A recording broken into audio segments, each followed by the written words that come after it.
കൂടുതൽ വാർത്തകളും വീഡിയോകളും കാണാൻ ഈ ചാനൽ സബ്സ്ക്രൈബ് ചെയ്യുക. കൂടെ ബെൽ ബട്ടൺ അമർത്തുക. Please subscribe our channel. നമസ്കാരം എല്ലാ മാന്യ പ്രേക്ഷകർക്കും എൻ്റെ ഈ ചെറിയ എപ്പിസോഡിലേക്ക് സ്വാഗതം. എല്ലാ ജ്യോതിഷ പ്രേമികൾക്കും സ്വാഗതം. നാരായണീയം നിങ്ങളെല്ലാം കേട്ടിട്ടുള്ളതാണ്. നാരായണീയം എവിടെ ജപിക്കുന്നോ അവിടെ ഭഗവാന്റെ കാലടികളും സാന്നിധ്യവും ഉണ്ടെന്ന് പറയുന്നത് അല്ലേ. സാക്ഷാൽ ഗുരുവായൂരപ്പൻ്റെ ഭഗവാന്റെ ചൈതന്യമാർന്ന ഗുരുവായൂരപ്പൻ നമ്മുടെ മുന്നിൽ തന്നെ ഉണ്ടാകുമെന്നാണ് പറയുന്നത് നാരായണീയ ജപം. ഒരുപാട് ആൾക്കാർ വിഷ്ണു ക്ഷേത്രങ്ങളിൽ നാരായണീയം ജപിക്കുന്നുണ്ടല്ലേ. അത് കേൾക്കണം. ഞാൻ സാന്ദ്രാനന്ദാവബോധാത്മകം എന്നും പറഞ്ഞിട്ടുള്ള തുടങ്ങുന്ന നാരായണീയം അത്ര പരമഭക്തനായിരുന്നിട്ട് അല്ലേ. നമ്മൾ ആ കഥ കേട്ടിട്ടില്ലേ, മരപ്രഭു അമരപ്രഭു എന്ന.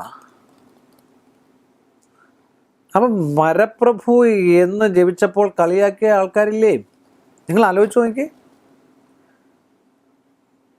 100% സംശയമില്ലേ. ഭട്ടതിരിപ്പാട് കഥകളൊക്കെ നിങ്ങൾക്കറിയാം. അപ്പോൾ എന്നോട് ചോദിച്ചു, നാരായണീയ പാരായണം ചെയ്തു കഴിഞ്ഞാൽ എന്തൊക്കെ ഫലങ്ങളാണ് വീട്ടിലുണ്ടാകുന്നത്?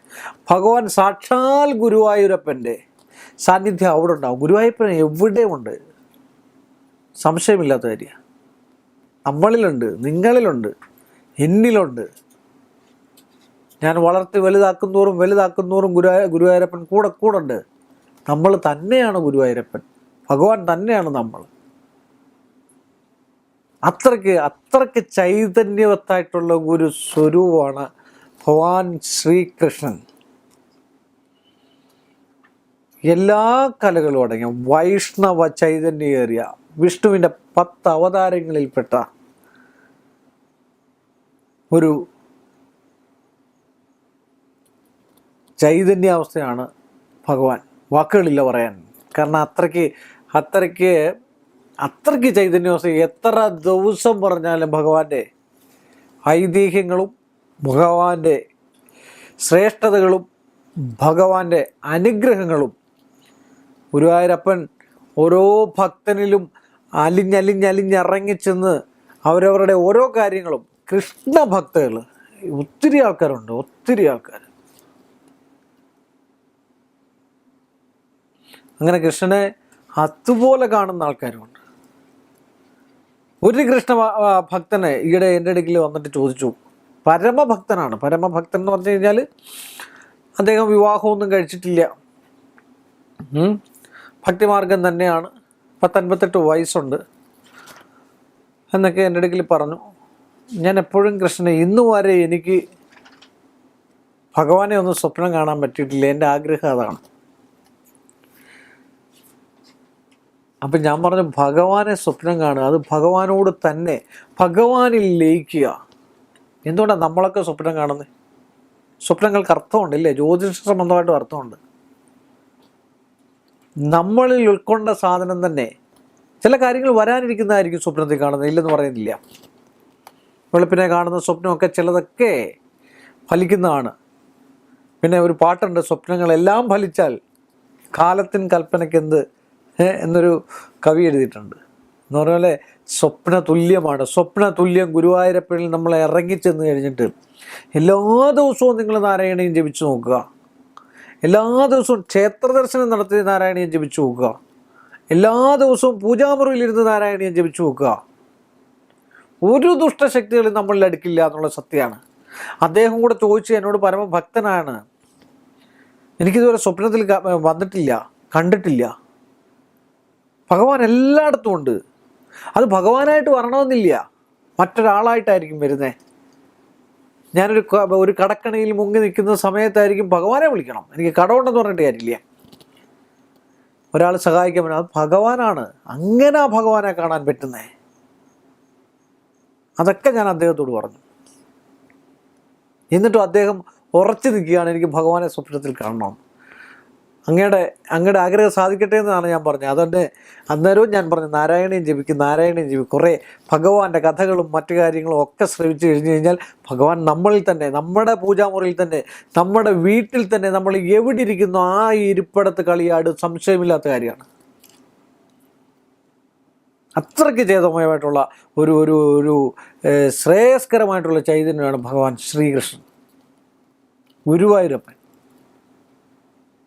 ഭഗവത് കഥകൾ കേട്ടിരുന്നാൽ പോലും ദിവസങ്ങളും അത് ഉറക്കം പോലും വരത്തില്ല.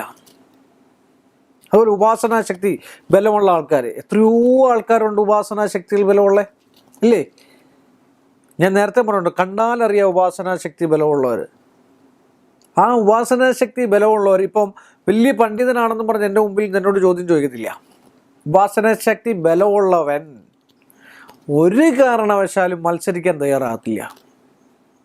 പഴയ കാലത്ത് കണ്ടിട്ടില്ലേ, ചില മാന്ത്രികരുമൊക്കെ ഇലയിൽ അങ്ങോട്ട് പോയി കഴിഞ്ഞാൽ മറ്റൊരാൾ വെള്ളത്തിൻ്റെ മണ്ടയിൽ കൂടെ നടന്നു വരിക. അതൊക്കെ എന്ന് പറഞ്ഞു കഴിഞ്ഞാൽ കൂടുതലും മാന്ത്രിക പരീക്ഷകളാണ് ചെയ്തുകൊണ്ടിരുന്നത്, അഥർവത്തിലും മറ്റു കാര്യത്തിലും ഒക്കെയുള്ള. പക്ഷേ സാത്വിക കർമ്മങ്ങളിൽ ഉപാസനാശക്തി ബലമുള്ള ഒരാൾ മറ്റൊരാളെ, ഇപ്പോൾ എൻ്റെ ഇടയ്ക്കിൽ ഉപാസനാശക്തി ബലമുണ്ടോ, എനിക്ക് ഉപാസനാശക്തി ബലമുണ്ടോ എന്ന് എനിക്കറിയില്ല. മറ്റൊരാൾ ഉപാസനാശക്തി ബലമുള്ള ഒരാളാണെങ്കിൽ ഞാൻ നമിക്കത്തേ ഉള്ളൂ 100%. ആ ഒരു സ്നേഹം, അന്യോന്യം പരസ്പരം ഒരു സ്നേഹം, നോക്കിയാലറിയാം ശക്തിബലം. അങ്ങനെയാണ് ചില ആൾക്കാരൊക്കെ പറയും, എനിക്ക് ഭയങ്കര ഭദ്രകാളി ഇപ്പം കയറിയതെന്ന് പറയും, അല്ലെങ്കിൽ മുരുകൻ ഇപ്പം കയറിയതെന്ന് പറയും. നമുക്ക് നോക്കിയാൽ അറിയാം, സംശയമില്ലാത്ത കാര്യം. അതിന് അതൊരു പ്രയോഗമുണ്ട്. പഴയ കാലത്തൊക്കെ പറഞ്ഞില്ലേ, ചൂണ്ടി നിർത്തുക എന്ന്. മർമ്മം പഠിച്ചവൻ ചൂണ്ടി നിർത്തും. ജഗതി ശ്രീകുമാർ ഒരു പടത്തിൽ പറഞ്ഞിട്ടുണ്ടല്ലോ, എവിടെ തൊട്ടെന്ന് പറഞ്ഞാലും പ്രശ്നമാണ്. കല്യാണം കഴിച്ച് കഴിഞ്ഞപ്പോൾ എവിടെ തൊട്ടാലും കുഴപ്പമാണ്. എന്തു പറ്റി? മർമ്മം പഠിച്ചു പോയി, ഭാര്യ 2-ാം ദിവസം പോയി എന്ന് പറഞ്ഞ പോലെ ഈ നല്ല മർമ്മം അറിയാവുന്ന ഒരാൾക്ക് കാര്യങ്ങളെ വ്യക്തമായിട്ടറിയാം, സംശയമില്ലാത്ത കാര്യം. അപ്പോൾ അതുകൊണ്ട് ഭഗവാനെ സ്വപ്നത്തിൽ കാണാനും ഭഗവത്മയമാണെന്ന് കാണാനും ഒക്കെ നാരായണീയ പാരായണം ഏറ്റവും ഉത്തമമാണ്. അത് വീട്ടിൽ ഭഗവാൻ ശ്രീകൃഷ്ണൻ കളിയാടുക തന്നെ ചെയ്യും. അതുപോലെ അത് ജപിച്ചാലുള്ള ഗുണങ്ങളാണ്. മനസ്സാദ്യ ശുദ്ധവും. കുറേ കാര്യങ്ങളിൽ നമ്മൾ മോശമായിട്ടിരിക്കുകയാണെങ്കിൽ സങ്കടം, ദേഷ്യം, വിദ്വേഷം ഒക്കെ മനസ്സിലിങ്ങനെ കിടന്ന് തിളയ്ക്കുന്ന ആൾക്കാർക്ക് അതൊക്കെ വിട്ടുപോയിട്ട് നാളെ ഭക്തിയിൽ മുങ്ങിക്കുളിക്കാനായിട്ട് കഴിയും. മനസ്സിനെ പിടിച്ചു നിർത്താൻ കഴിയും. ലഹരിയായിരിക്കണം ഭക്തി. മറ്റുള്ള നമുക്ക് പല ലഹരികളുണ്ട്. സ്നേഹമായിരിക്കണം, സ്നേഹം, എല്ലാവരോടും സ്നേഹവും ഇഷ്ടവും പ്രേമവും ഒക്കെ തോന്നുന്ന ഒരു ലഹരി. അതാണ് കൃഷ്ണൻ എന്ന് പറയുന്നത്. അവിടെ കളിയാടുക തന്നെയും ഐശ്വര്യം ഉണ്ടാവും. ഓരോ ദിവസവും, ഓരോ നിമിഷവും, ഓരോ മിനിറ്റും പോകുമ്പോൾ നമുക്ക് സന്തോഷങ്ങളേ ഉണ്ടാവുള്ളൂ. എല്ലാവരും വന്നിട്ട് ചോദിക്കും, എനിക്ക് സന്തോഷമില്ല. എന്നും സന്തോഷമില്ലെന്ന് പറഞ്ഞുകൊണ്ടിരുന്നു കഴിഞ്ഞാൽ എന്നും സന്തോഷമില്ലാഴികേ ഉണ്ടാവുള്ളൂ. നമ്മൾ ഏതൊരു കാര്യത്തിനും സന്തോഷത്തെ കണ്ടുപിടിക്കണം. ഞാൻ മുമ്പേ പറഞ്ഞ പോലെ ആഹാരം കഴിച്ചു കഴിഞ്ഞാൽ ആഹാരത്തിൽ സന്തോഷം കണ്ടുപിടിക്കണം. ടേസ്റ്റായിട്ട് കഴിക്കണം. അത് ഒരു പുസ്തകം വായിക്കുകയാണെങ്കിൽ ലയിച്ചു വായിക്കണം. ഒരു സിനിമ കാണുകയാണെങ്കിൽ അതിൻ്റെ ഉൾക്കാമ്പ് കണ്ട് തൊട്ടറിഞ്ഞ് നമ്മൾ കാണണം. അതിൻ്റെ നല്ല സത്തകൾ നമ്മുടെ മനസ്സിൽ കൊണ്ട് നടക്കണം. അതുകൊണ്ടാണ് ഓർമ്മശക്തി ബലം ഉണ്ടാകുന്നത്. നമുക്ക് അതിനെ ഉൾക്കൊള്ളുമ്പോഴാണ്, ശ്രവിക്കുമ്പോഴാണ്. ചില ആൾക്കാർ പറയത്തില്ല, അരമണിക്കൂറേ ആൾ പഠിക്കത്തുള്ളൂ, അരമണിക്കൂറേ പുസ്തകം നോക്കത്തുള്ളൂ. ചില ആൾക്കാർക്കുണ്ട് പഠിക്കത്തേ ഇല്ല. പരീക്ഷ എഴുതുന്നതിന് 2 ദിവസം മുമ്പോ തലേ ദിവസം പഠിക്കും. അപ്പം അത്ര കൂർമ്മ ബുദ്ധി അതാണ് ഉൾക്കൊള്ളുക എന്ന് പറയുന്നത്. ഒരു കലയാണെങ്കിലും ഉൾക്കൊള്ളണം, ഒരു സംഗീതമാണെങ്കിലും ഉൾക്കൊള്ളണം, ഒരു പാട്ട് കേട്ടാൽ അത് ശ്രവിക്കണം. എല്ലാം നല്ലത് നമ്മൾ ശ്രവിച്ചു നോക്കണം, അതിനെ അനുഭവിക്കണം. എങ്കിൽ മാത്രമേ നാരായണീയ പാരായണമൊക്കെ ചെയ്തു കഴിഞ്ഞാലും വീട്ടിൽ ഭഗവാൻ വിളയാടുകയുള്ളൂ. ഐശ്വര്യം ഉണ്ടാവും. വിവാഹം നടക്കാത്തവരുടെ വിവാഹം നടക്കും.